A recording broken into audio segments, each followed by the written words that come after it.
Hello, আমি আম্মি বলছি। আজকে আমি তোমাদের যে গল্পটা পড়ে শোনাবো, যেটা নিয়ে আলোচনা করব, তার নাম দেবতার জন্ম। লেখক শিবরাম চক্রবর্তী।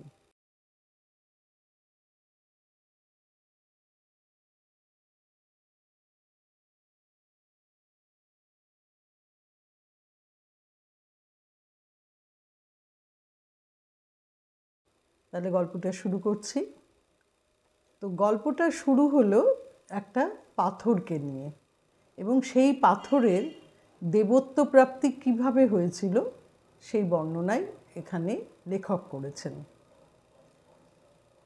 শুরু করছি। লেখকের চলার পথে এক টুকরো পাথর বাধা হয়ে দাঁড়ায়। চলতে গিয়ে, রাস্তা দিয়ে চলতে গিয়ে উনি সেই পাথরে খালি হোঁচট খাচ্ছিলেন।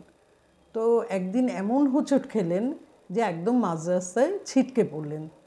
আর উল্টো দিক থেকে একটা গাড়ি আসছিল, সেই গাড়ির সামনে পড়ে যাওয়ায় একটুর জন্যে এবং ড্রাইভারের দক্ষতায় তিনি বেঁচে যান। তো এই ঘটনা ঘটার পরে লেখক সিদ্ধান্ত নেন যে পাথরটিকে রাস্তা থেকে তুলে একপাশে রেখে দেবেন, যাতে তার চলার পথে এই বাধা দূর হয়। পরের দিন সকালবেলা যখন তিনি পাথরটাকে তুলে ফেললেন, কোদাল দিয়ে একদম কুপিয়ে পাথরটাকে রাস্তার ভেতর থেকে বের করে তুলে ফেললেন, তখন জনতার ভিড় হয়ে যায় এবং তিনি তাদের উদ্দেশ্য করে বলেন যে কেউ যদি চান তবে পাথরটিকে নিয়ে যেতে পারেন। কিন্তু জনতার মধ্যে থেকে কেউই কোনো সাড়া দেয় না। শুধু একজন ভদ্রলোক, তিনি জিজ্ঞেস করেন যে পাথরটা তিনি কেন তুললেন, কোনো স্বপ্নাদেশ পেয়েছেন কিনা। তারপর যাই হোক, তিনি পাথরটাকে একটা নিরাপদ স্থানে রেখে দেন। তিনি যাওয়া আসার পথে পাথরটিকে দেখতে পান। একদিন হঠাৎ তিনি দেখতে পান পাথরটি যেন ধুয়ে মুছে চকচকে করে রাখা হয়েছে। আর একজন লোক, যিনি পাথর তোলার দিন লেখককে জিজ্ঞেস করেছিলেন যে তিনি স্বপ্নাদেশ পেয়ে কাজ করছেন কিনা, সেই লোকটা বসে আছেন পাথরের কাছে। লেখকের সঙ্গে তার কিছু কথাবার্তা হয়। এরপর লেখক দেখেন যে নুড়িটার গায়ে তেল সিঁদুর মাখানো। কেউ বোধহয় তাকে পুজোও করেছে। সেই লোকটা, এই উৎসাহী লোকটা, সে তো এইসব দেখে একটু ভয় পেয়ে যায় এবং লেখককে বলে যে পাথরটাকে কেউ সরিয়ে ফেলবে না তো। পরদিন সকালে লেখক দেখেন যে পাথরটা আর সে জায়গায় নেই, কেউ বোধহয় তাকে নিয়ে গেছে। এভাবেই কিছুদিন কেটে যায়।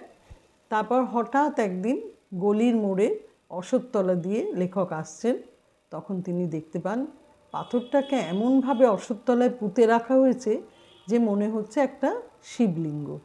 চারদিকে ফুল, বেলপাতা, আতপ চালের ছড়াছড়ি। তার পুজোও আরম্ভ হয়ে গেছে।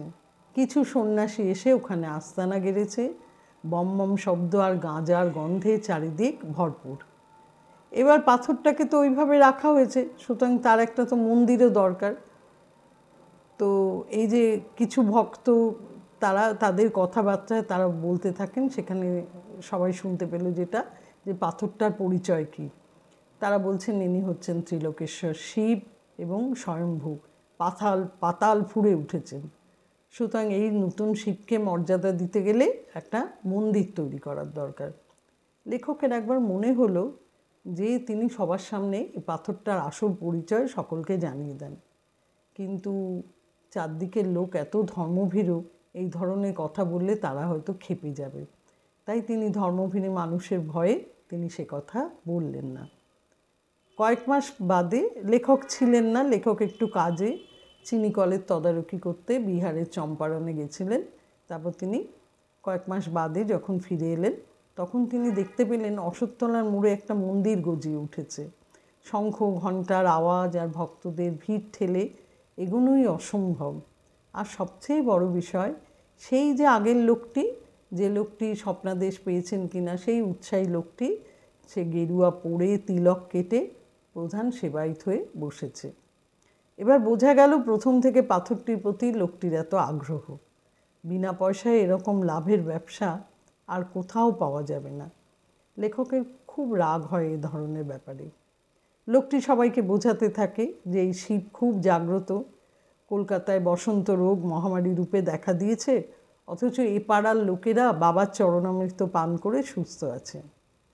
এবার লেখক একটু ভীতু, উনি বসন্তের নাম শুনে খুব ভয় পেয়ে যান, কারণ আগেও তিনি এ রোগে ভুগেছিলেন এবং কষ্ট পেয়েছেন, কোনো রকমে বেঁচে ফিরেছেন।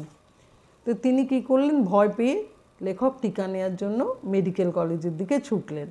পথে তার এক বন্ধুর সঙ্গে দেখা, সে এসব কথা শুনে বলল যে না, একটা হোমিওপ্যাথিক ওষুধ আছে ভেরিওলিনাম 200, এটা খেতে বলে।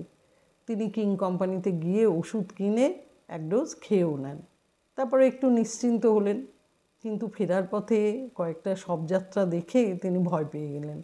তখন ভাবলেন যে বসন্ত তাহলে বোধহয় বেশ ভালোভাবেই মহামারী রূপেই দেখা দিয়েছে। ভয় পেয়ে তিনি সামনে একটা কবিরাজি ওষুধের বিজ্ঞাপন দেখে তিনি কবিরাজের কাছে চলে যান এবং সেখানে কণ্ঠিকারির শেকড় বাটা খেয়ে ফেললেন বসন্তের প্রতিষেধক হিসেবে। তারপর বাড়ি এসে মা বললেন এতে এমন কিছু ভয়ের নেই, একটা হুট্টিকুর টুকরো লেখকের হাতে বেঁধে দিলেন। মায়ের বিশ্বাস এতে সারা জীবন তার ছেলে সুস্থ থাকবে। কিন্তু লেখক কিছুতেই নিশ্চিন্ত হতে পারছেন না, তাই তিনি বেরিয়ে পড়লেন টিকা নিতে।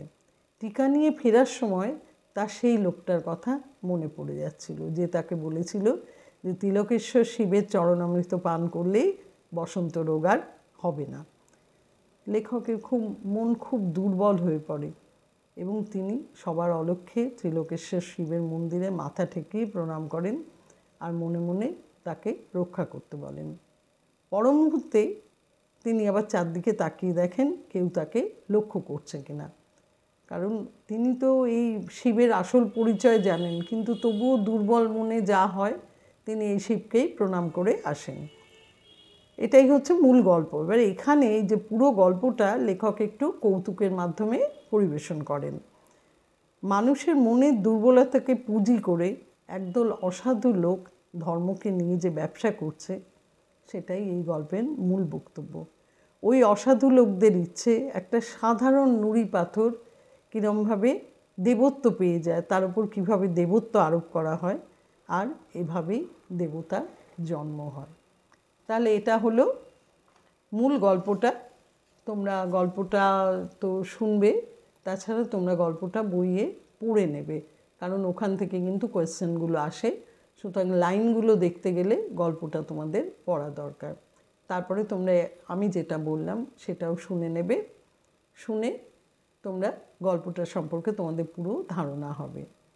ঠিক আছে, এবার যদি তোমাদের এটা ভালো লেগে থাকে তাহলে লাইক, শেয়ার এবং সাবস্ক্রাইব করো। আর কোনো কিছু বুঝতে অসুবিধে হলে কমেন্টস করো। আর এর পরের ভিডিওতে আমি এগুলোর কোয়েশ্চেন আনসার নিয়ে আসছি। আর তোমরা তাহলে একবার দেখে নিও ভালো করে। আজকে তাহলে এই পর্যন্ত, আসছি। ভালো থেকো সব।